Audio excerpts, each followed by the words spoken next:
The War Against Car Dealers. How Tesla Exposed America's Most Protected Middleman. Picture this. You want to buy a new car. You walk into a showroom, fall in love with a model, but here's the catch. You can't buy it directly from the company that made it. Instead, you have to go through a middleman who adds thousands to the price, pushes financing you don't need, and profits from markup they never earned. Welcome to America's car dealership system, a legally protected racket that for nearly a century has operated as one of the most successful rent-seeking schemes in business history. But in 2008, a Silicon Valley startup called Tesla Motors decided to bypass this entire system. And what followed was a war that would expose just how deep the dealership lobby's tentacles reach into American politics. Tesla didn't just want to sell electric cars, they wanted to sell them directly to consumers, cutting out the middleman entirely. The dealerships fought back with everything they had, and the battle lines were drawn not in boardrooms or parking lots, but in state legislatures across America, where dealerships had spent decades writing the very laws that would protect their monopoly. The foundation of this war was built nearly a century ago during the Great Depression, when car manufacturers wielded enormous power over independent dealers. Back then, automakers could terminate dealer agreements on a whim, force dealers to take unwanted inventory, and compete directly against their own dealers by opening company stores. The dealers cried foul, and by the 1930s, they had convinced lawmakers that the only way to protect competition was to legally mandate their existence through franchise laws. These laws seemed reasonable at first. They prevented manufacturers from bullying dealers and ensured local representation across America. But over the decades, what started as protection became protection money. The dealers discovered something beautiful. They had created a legal requirement for their own existence. By the 2000s, nearly every state had some form of franchise law that made it illegal for automakers to sell directly to consumers. The National Automobile Dealers Association, or NADA, had become one of the most powerful lobbying forces in America, spending millions annually to maintain their legally mandated middleman status.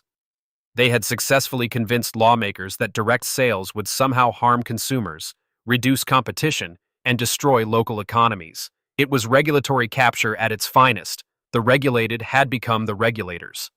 When Tesla unveiled their first Roadster in 2008, they weren't just introducing an electric sports car, they were introducing an entirely different business model. Elon Musk and his team looked at the traditional dealership system and saw everything wrong with American car sales. High-pressure tactics, information asymmetry, price manipulation, and a customer experience designed to extract maximum profit rather than provide maximum value. Tesla's direct sales model was elegantly simple.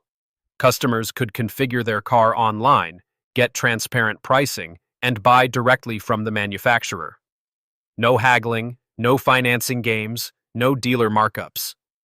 Tesla's galleries and showrooms were designed like Apple stores, clean, informative spaces where customers could learn about the product without pressure. The company argued that electric vehicles were fundamentally different from traditional cars, requiring specialized knowledge and service that conventional dealers couldn't provide. They needed to control the entire customer experience to succeed. But there was another reason Tesla wanted to sell direct: profit margins. Traditional automakers sell to dealers at wholesale prices, and dealers mark up the cars for retail. Tesla wanted to capture that entire margin while providing better customer service. It was a direct threat to everything the dealership system represented. The first shots of the war were fired in 2013 when Texas banned Tesla from selling cars directly to consumers.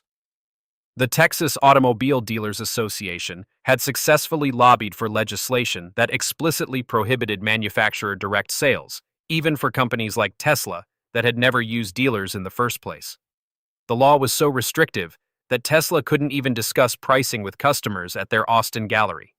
They had to refer people to their website or tell them to drive to California. But Texas was just the beginning. One by one, states across America began targeting Tesla's business model. New Jersey shut down Tesla's stores in 2014, forcing the company to convert them into galleries where they could show cars, but not sell them. Michigan, home to the big three automakers, banned direct sales entirely and made it illegal for Tesla to even service the cars they had already sold in the state. Arizona initially blocked Tesla sales before later reversing course. The pattern was always the same. Dealer associations would lobby state legislators, arguing that direct sales would harm consumers and reduce competition. They would draft legislation specifically targeting Tesla's business model, often with language so precise it could only have been written by industry lawyers. The bills would pass with bipartisan support. After all, who doesn't want to protect local businesses and jobs? What made this war particularly vicious was how the dealers fought it. They didn't just lobby against Tesla, they tried to destroy the company's credibility entirely. The dealers argued that direct sales would create service deserts, leaving customers stranded when Tesla inevitably went out of business like so many electric car startups before them. They claimed that eliminating dealers would reduce competition and lead to higher prices, conveniently ignoring the fact that they themselves were the primary source of price inflation in car sales. They warned that direct sales would kill local jobs and devastate communities, even though Tesla's stores employed people and paid taxes just like dealerships did. Most cynically, they wrapped their protectionism in the language of consumer protection, arguing that dealers provided essential price negotiation and advocacy services. This was particularly rich coming from an industry built on information asymmetry and high-pressure sales tactics. The dealers spent millions on lobbying and campaign contributions, vastly outspending Tesla's smaller government relations team. They had relationships built over decades, whereas Tesla was the new kid threatening to upend the entire system. Tesla's counterattack was as unconventional as their business model. While traditional automakers might have quietly negotiated with dealer associations or compromised on their sales approach, Tesla went public with their fight. Elon Musk wrote blog posts calling out the protectionist nature of franchise laws, comparing dealers to the horse and buggy lobby fighting against automobiles. Tesla filed lawsuits challenging state franchise laws on constitutional grounds, arguing that preventing direct sales violated interstate commerce protections. They mobilized their passionate customer base, turning Tesla owners into political advocates who contacted legislators and testified at hearings. The company also got creative with workarounds. They opened galleries instead of stores, allowed customers to take delivery just across state lines, and even delivered cars to customers' homes in states where that was legal. Tesla also began highlighting the absurdity of the laws. In some states, you could buy a car online from out-of-state dealers, but not from the manufacturer that made it. You could buy million-dollar supercars, direct from Ferrari, but not a Tesla Model S. The company turned each legislative battle into a public relations opportunity, positioning themselves as the innovative underdog fighting against entrenched interests. The economics behind this war revealed just how lucrative the dealership model had become for incumbent players. The average new car dealer makes about $2,000 in profit per vehicle sold, money that comes directly out of consumers' pockets without adding any manufacturing value. Dealers make additional profit from financing markups, extended warranties, service work, and trade-in manipulation. The National Automobile Dealers Association represents over 16,000 dealers who employ more than 1 million people and generate over $1 trillion in annual sales. These aren't small mom-and-pop operations. The largest dealer groups are publicly traded companies worth billions of dollars. AutoNation, the largest dealer group, has annual revenues exceeding $20 billion. These dealers have enormous political influence because they exist in every legislative district in America, making them impossible for politicians to ignore. They're also significant sources of local tax revenue and employment, giving them legitimate political influence beyond just lobbying dollars. But Tesla's direct sales model threatened to expose the emperor's new clothes. If one manufacturer could sell successfully without dealers, why couldn't others? The breakthrough moment in Tesla's war came not through legislative victory, but through market success. As Tesla's sales exploded and the company's valuation soared past traditional automakers, the arguments about Tesla being an unstable startup became harder to maintain. Tesla delivered nearly 1 million vehicles globally in 2021, proving that direct sales could work at massive scale. More importantly, customer satisfaction surveys consistently ranked Tesla at the top for sales experience, undermining dealer arguments about superior customer service. Tesla's Net Promoter Scores, a measure of customer loyalty, were among the highest in the automotive industry. The company's success began changing the political calculus. States that had banned Tesla sales started seeing the economic benefits of having Tesla stores, service centers, and charging infrastructure. New York reversed its restrictions after seeing Tesla become one of the best-selling luxury brands in the state, despite regulatory obstacles. Even Texas began softening its stance as Tesla built a massive manufacturing facility in Austin, bringing thousands of jobs and billions in investment. Tesla's success also inspired other electric vehicle startups like Rivian and Lucid Motors to adopt direct sales models, creating a coalition of companies fighting franchise laws rather than Tesla battling alone. But perhaps the most significant development in this war has been the response of traditional automakers. For years, manufacturers like Ford, GM, and others stayed silent as Tesla fought dealers, unwilling to antagonize their retail partners even if they secretly envied Tesla's margins and customer relationships.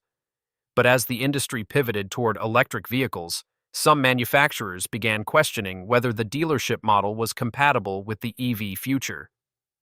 Electric vehicles require less maintenance than gas cars, reducing service revenue that dealers depend on. Many dealers have been reluctant to invest in EV sales training and charging infrastructure, creating poor customer experiences for electric vehicle buyers.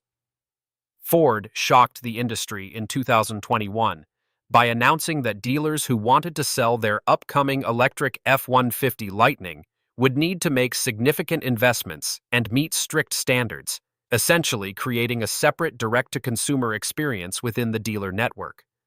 GM followed with similar requirements for their electric vehicles. These manufacturers are essentially trying to Tesla-fy their dealer networks, demanding the same customer experience standards that Tesla provides through direct sales. Some dealers have embraced this evolution, but others have resisted, creating tension within the traditional manufacturer-dealer relationship. The war against car dealers ultimately revealed something profound about American capitalism and regulatory capture. Tesla's battle wasn't just about selling cars. It was about whether innovative companies could challenge entrenched business models protected by government regulation. The franchise laws that dealers claimed were about protecting competition were actually preventing competition. They were classic examples of regulatory capture, where incumbent businesses use government power to protect themselves from market forces.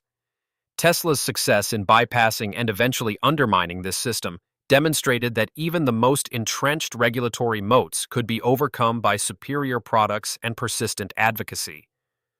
Today, Tesla operates stores in most states, either through legal victories, regulatory changes, or creative workarounds. The company has proven that direct sales can work at massive scale while providing superior customer experiences. More importantly, they've inspired an entire generation of electric vehicle companies to reject the traditional dealership model entirely. The war isn't over. Dealer associations continue fighting direct sales, and many restrictions remain in place. But Tesla has fundamentally changed the conversation from whether direct sales should be allowed to whether dealers can provide enough value to justify their legally protected existence. In the end, Tesla didn't just kill the dealership industry. They exposed it as a protected middleman whose time had passed, forcing an evolution that benefits consumers while threatening one of America's most successful rent-seeking schemes.